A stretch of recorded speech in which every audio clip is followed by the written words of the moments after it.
Right to education act, విద్య ఒక హక్కుగా, ఈ హక్కును పేదలకు దూరం చేసే అధికారము ఎవరు ఇవ్వలేదు పాలకులకి. ఈ రోజు పాలకులు ప్రభుత్వంలో పేదలకు ఉచితంగా దాదాపుగా అందించాల్సిన విద్యను దూరం చేసి కార్పొరేట్ విద్యాలయాలను ప్రోత్సహించడానికి వీటిని ఒక రకంగా నిర్వీర్యం చేసే ప్రక్రియ కొనసాగుతుంది.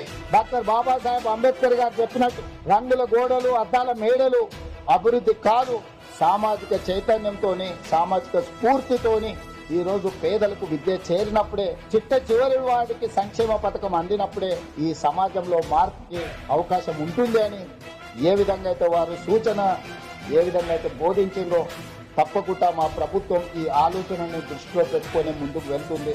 కార్పొరేట్ విద్యాలయాల నుంచి ఒత్తిడి వచ్చినా, యూనివర్సిటీలను ప్రైవేటీకరణ చేయాలన్న ఆలోచన ఎవరైనా చేసినా అలాంటి పనులు జరగవు. తప్పకుండా ఈ యూనివర్సిటీల పునర్నిర్మాణం జరగాలి.